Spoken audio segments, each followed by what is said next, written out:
that they may take our lives, but they'll never take our freedom! Mel Gibson's Braveheart won 5 Oscars and made freedom iconic, but historians hate it. This epic tale of William Wallace takes medieval Scotland and turns it into complete fiction, creating one of cinema's most beloved and historically inaccurate films ever made. Let's break down Braveheart, 15 things you never knew about the movie that lied to you. Fine speech. Now what do we do? Just be yourselves. Number 15. That blue face paint wasn't a thing. That electric blue woad paint on Gibson's face as he changes into battle? It's a killer visual, but completely off base. Scottish warriors in Wallace's 1290s didn't use woad. That was a Pictish thing, gone by the time Romans left Britain centuries earlier. The Picts, ancient Celtic tribes, did use blow woad for war paint, but they vanished from history around the 9th century. By Wallace's time, Scottish warriors looked nothing like the fierce blue-painted savages Hollywood created. Gibson and his team slapped it on for pure cinematic impact, making the Scots look distinct and intimidating. Historians call it a glaring anachronism, but it sure makes those battle scenes pop. Number 14. They gave Wallace the wrong nickname. The movie's title itself is a cheeky historical swap. Braveheart wasn't Wallace's nickname. It belonged to Robert the Bruce. The moniker comes from a legendary story where Bruce's heart was carried into battle in Spain after his death in 1329, fulfilling his deathbed wish to have his heart reach the Holy Land. Wallace never got that label in any historical record.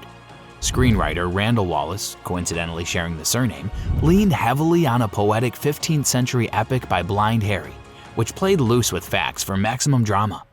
The real Wallace was called the Guardian of Scotland, which honestly sounds just as badass.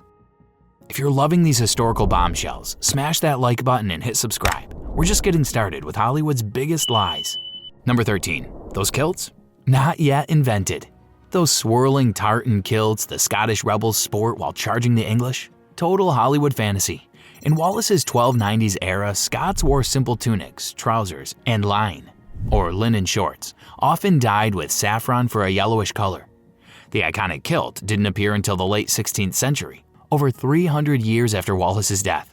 The full-blown tartan craze with clan-specific patterns hit in the 1700s, largely romanticized by Sir Walter Scott and later popularized by Queen Victoria's obsession with Scottish culture. Gibson's costume designers threw them in for that instant Scottish vibe, knowing audiences expected kilts when they thought of Scotland. It's like putting cowboys in modern jeans, instantly recognizable but chronologically impossible. Why do you help me? Because of the way you are looking at me now.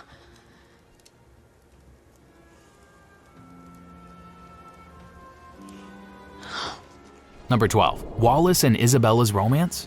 Completely made up.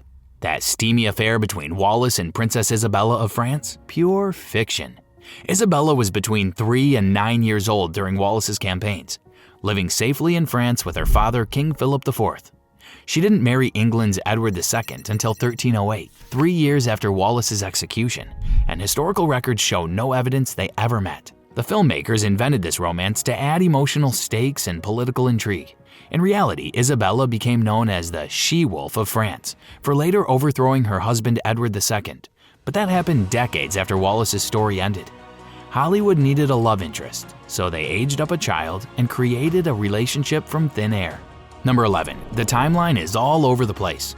Let's talk about this wild timeline. The Battle of Stirling Bridge, 1297, and Falkirk, 1298, happened a year apart, but feel like consecutive scenes in the film.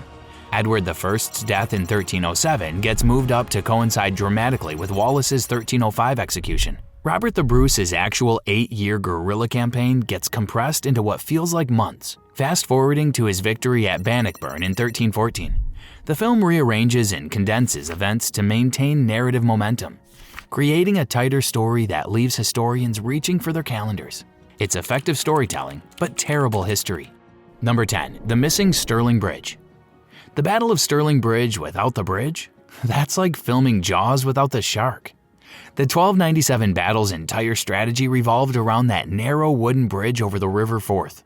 Wallace and co-commander Andrew Moray, completely absent from the film, waited patiently as English forces crossed, then attacked when exactly half the army was trapped on their side.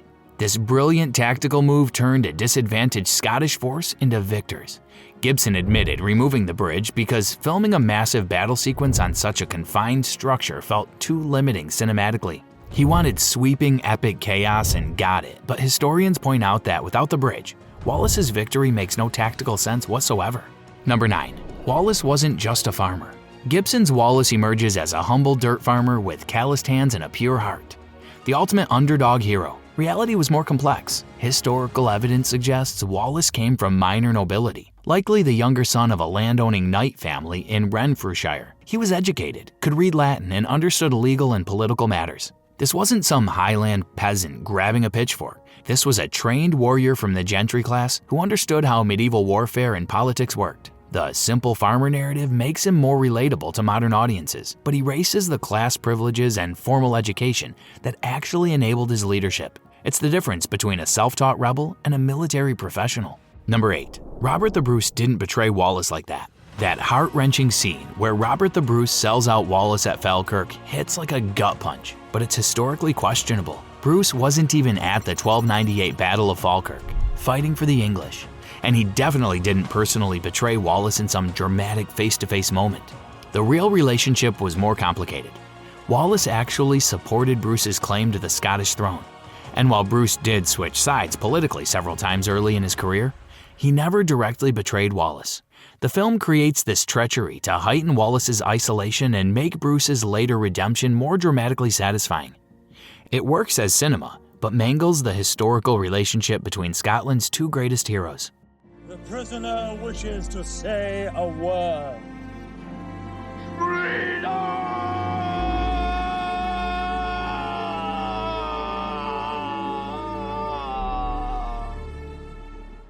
Number 7. The execution scene was even more brutal in real life. Wallace's final moments are harrowing on screen, but believe it or not, the movie actually toned down the medieval reality. The historical execution in 1305 at London's Smithfield was even more savage. Wallace was dragged naked through the streets, tied to a horse, partially hanged but kept alive, then castrated, disemboweled, and forced to watch his own intestines burn before his eyes. Only then was he beheaded and quartered, with body parts sent to different cities across Britain as warnings. Historical accounts suggest he remained largely silent throughout, not delivering any rousing final speeches. Gibson dialed back the gore to keep the film watchable, while focusing on emotional defiance over pure medieval savagery. Number 6. Bagpipes weren't the soundtrack of Scottish warfare. Those stirring bagpipe melodies that accompany every Scottish charge, historically shaky. While bagpipes existed in various forms during the 13th century, the great Highland bagpipe that we associate with Scotland didn't become widespread until the 1400s or later. Earlier versions were smaller, quieter instruments. The film's claim that English authorities banned bagpipes as instruments of war is complete fiction. No such ban existed in the 1290s. This myth comes from much later periods. The movie uses bagpipes to instantly signal Scottish culture to audiences, but it's more about creating atmosphere than historical accuracy. The real soundtrack of medieval battle was shouting, clashing metal, and screaming horses. This is just the tip of the historical iceberg. Hit that subscribe button and ring the notification bell so you never miss our deep dives into Hollywood's biggest myths. Scottish rebels have routed one of my garrisons and murdered the noble lord. I heard. This Wallace is a brigand, nothing more. And how would you deal with this brigand? Like any common thief, have the local magistrate arrest him and punish him accordingly. Number 5. The politics were massively oversimplified. Braveheart reduces complex medieval politics to brave Scots versus evil English oppressors. The real Scottish Wars of Independence began in 1296 with Edward I's invasion following a succession crisis after King Alexander III's death, not centuries of systematic oppression. Key figures like Andrew Moray, Wallace's co-commander at Stirling Bridge, get completely erased. The film invents the brutal jus primi noctis, right of first night law, which never existed in medieval Scotland or England. Real medieval politics involved constantly shifting alliances, family claims, feudal obligations, and economic disputes. Much messier than a simple freedom versus tyranny narrative, but far less cinematic. Sons of of Scotland. I am William Wallace.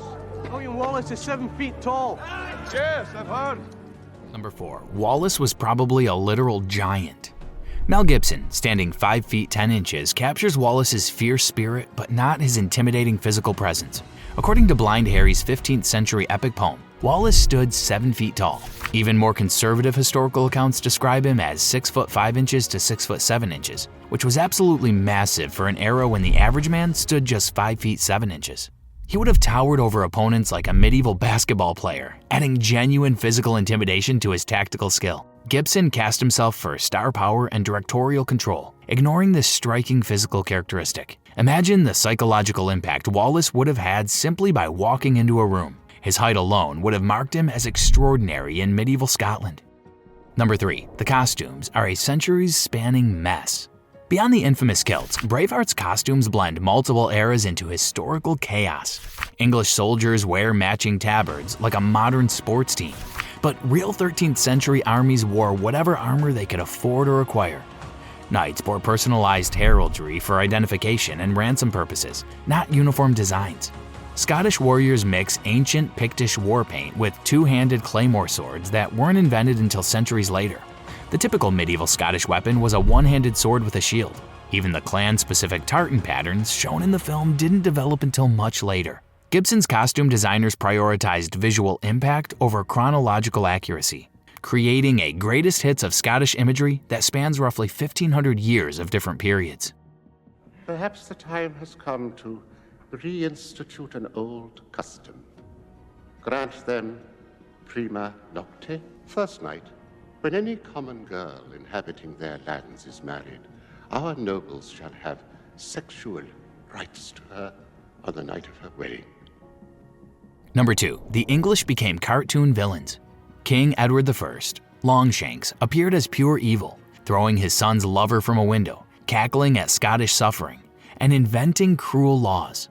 Historically, Edward was indeed ruthless. He expelled England's Jews and earned the nickname Hammer of the Scots. But he was also cultured and complex. The real Edward loved poetry, played the harp, and was devoted to his wife Eleanor of Castile. When she died, he built elaborate memorial crosses marking every place her funeral procession stopped. Prince Edward II gets portrayed as stereotypically effeminate and weak, though historians debate his sexuality and his actual capabilities as a ruler. The film transforms nuanced historical figures into mustache-twirling villains because bigger baddies make bigger heroes. It's effective drama but terrible history, reducing complex medieval politics to a fairy tale of good versus evil. Number 1. That legendary freedom speech never happened. Come back here and tell our enemies that they may take our lives, but they'll never take our freedom! That spine-tingling, they may take our lives, but they will never take our freedom battle cry that gives you goosebumps every time? Complete Hollywood invention. No historical record exists of Wallace delivering such eloquent pre-battle speeches at Stirling or anywhere else.